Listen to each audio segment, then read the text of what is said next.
Exactly. Yeah, that's okay. Thank you, Miss Maria. Algamas. Okay, Okay. that's that. All right, let's keep it in the K-Wave News Zoom room. Well, let's go to Manila, the education capital of the island. And Principal? the principal, yes, no, I was checking. Principal Ismael Perez, Father Duenas High School. And good morning, Principal. Good morning, Chris. Good morning, Sabrina. Good morning, Jason. Good morning. We brought you on because I had heard that FD is the testing site for the SATs, and you guys have had some trouble actually getting the SATs conducted, right? And can we just start at the beginning? I know that there was supposed to be a test setting for May, right? But That's right. you guys kind of just canceled that one because we're COVIDing hard at that point, right? Oh, yeah, Yeah. that's correct. So May and June are typically the times when outgoing juniors would take the test. And can you hear me okay with the mask on? We hear you perfectly Okay. fine. So May and June are typically the dates when outgoing juniors, would take the test, and then over the summer spend a little bit of time picking up their scores, and then taking the test in the fall when they come back as seniors. And so now we're at that point. August, September, and now October are test options, and that's where we are. We're trying to get those to be administered for the island's youth. And it's important to note this is not an FD only test site. This is a test site that serves the entire community. We get kids from all over the island, some off island too. Right. Public school, private school, homeschool, all kinds of students. Yeah.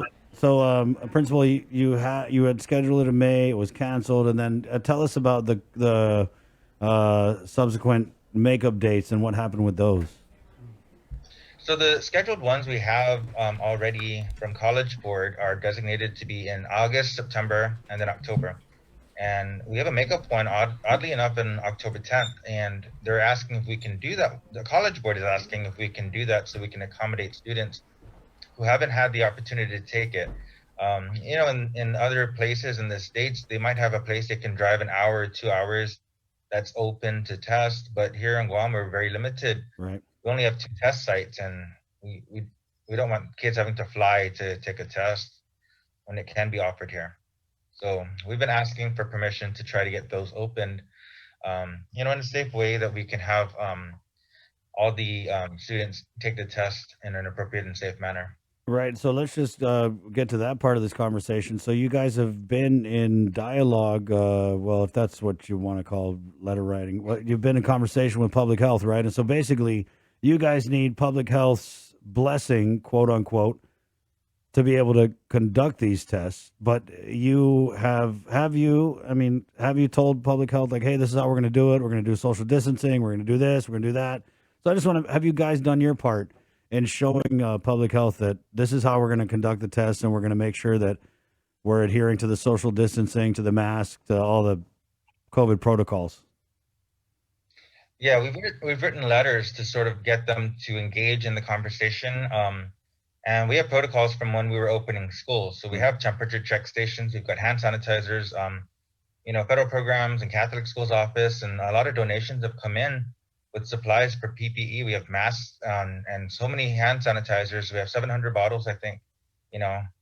Just a round figure. But we have enough that every kid can get their own, set. And social distancing. I mean, it's interesting that we'd have to put a plan again together to show them that we're going to do masks and sanitizing and social distancing. That seems to be the norm for every single operation, Right. business, restaurant. So we just wanted to engage in a conversation and see how do we go forward to do this, because this is getting really time sensitive. This is application season, and our seniors, I don't know what next year will look like. This year is crazy because a lot of schools are online, Right. and we just want to give them the opportunity. So these students that are applying who have borderline GPAs, maybe, could maybe get into a school. That one SAT, even though it's test optional in a lot of places now, that might be the one piece that actually sets them over the bar to get accepted, and even maybe a scholarship that otherwise wouldn't have been available with the GPA they presented. So it's all about, providing the students an opportunity. Of course. I mean, yeah, we shouldn't be in this position where we're trying to explain to the government how crucial our kids taking the SAT is. I mean, it's kind of a thing, right? So Right. what does public health come back and what has their response been to you guys? Did they say, "Oh yeah, that's important. Go ahead. People can go get a tattoo. They can give their poodle dreadlocks, so they can get their nails done. So yeah, go ahead, Timo. Go, yeah, do the test. You got it." No, the responses we've gotten have been very, we'll take it into consideration. And then the next one is it's not allowed in peak or one, which, I understand the pandemic and I share the sentiments of the government and the health officials. I would really like to maintain the safety and health of everybody.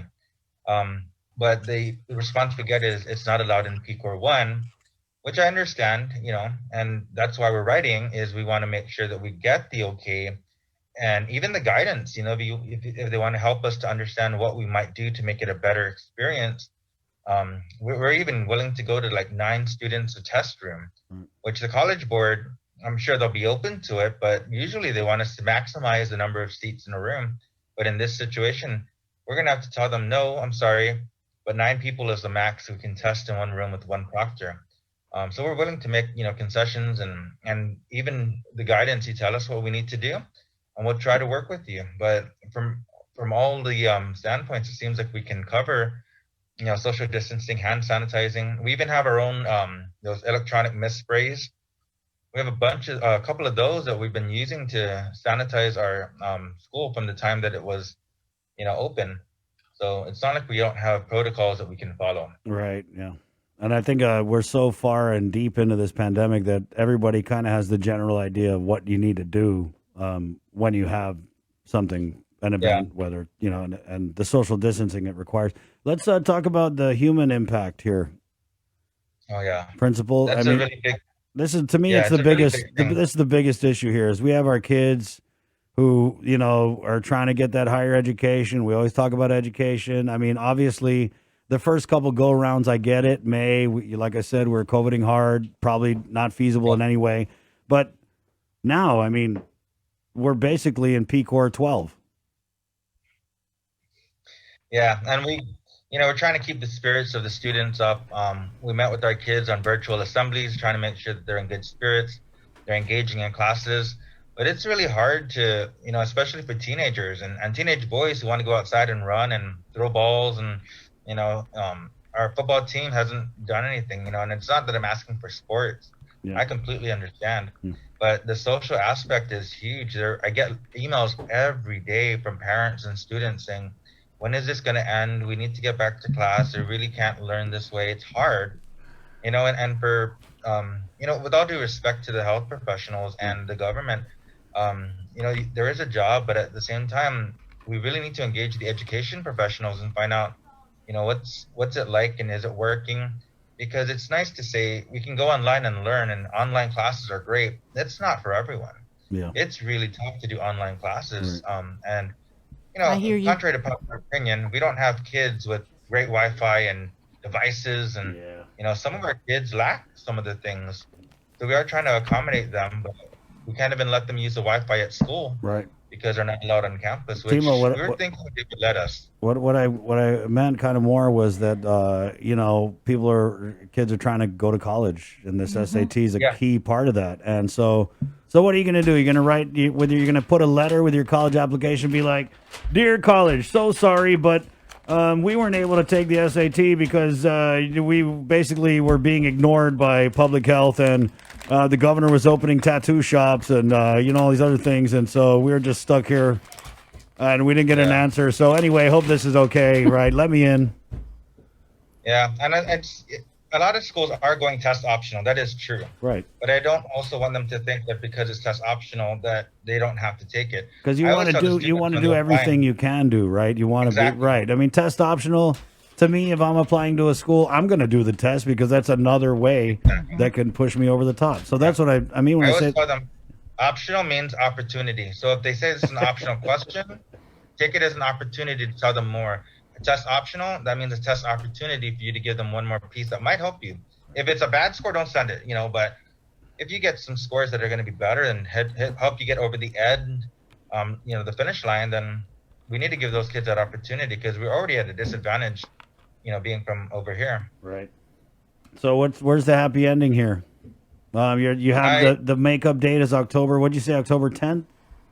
Well, we're supposed to have one tomorrow, and Oh, we my haven't heard goodness. from that request. I know that they're under the impression that the first one they gave us about the September one should cover everything going forward. But given the lifting of restrictions at the stores and the mall, you can go to the mall and, like you said, tattoo and massage parlors and stuff. And if the restrictions are lifted, then there should be some consideration for things like this that are even. I don't have any physical contact with anyone. I pass out a book and a test answer sheet and collect it. It's very minimal contact. So we'd like to have that opportunity to engage in conversation and at least know some forward steps that we can take and allow the kids to take this test. We have lists that, we get lists of the registration, and we have to just tell them, I'm sorry, we're closed again. We're closed again. We're hoping, and we'd like to write to College Board and be like, we'd like to do every single Saturday for October and November and give everyone opportunity. If we need to lessen it, we can. Right. But the only guidance is no. Is there a tattoo shop maybe that you can have the SAT test at? I was making jokes with people and saying, if we just sell something in each classroom, maybe we can be considered retail. Curbside SATs. Yeah. Adapt and survive. Yeah. At this point, all we yeah. could do is just laugh it off. I mean, yeah, and, really, like, just a lot of laughing it off this Yeah. morning. Yeah. but it's no laughing matter. It isn't. I mean, yeah, it's very serious. So, I mean, we put you out here. Public health listening. The governor may be listening. What would your message to them be? My message is try to engage the educational professionals. I know they talk to DOB. Maybe sometimes they talk to our superintendent of Catholic schools. But, just engaging a bunch more people, we might be able to come up with some solutions on how to address the needs of our students in this very trying time. It's so stressful for everybody. It's, they expect us to jump on and just be like, yeah, you can do online stuff. But really, it's more than that. We're a community at school, and we don't have that. So I think getting a group together, a committee to help think this through. I'm not talking about opening next week or anything, but in the end, when we do open, we need a plan. And we all need to be on the same page, but we don't seem to be getting that engagement at all. Yeah. And we'd like that.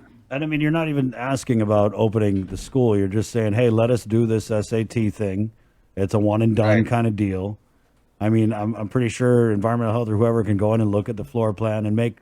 And there's just too many broad stroke decisions being made when I think that's more of our decisions should have a laser focus on a case by case basis, right?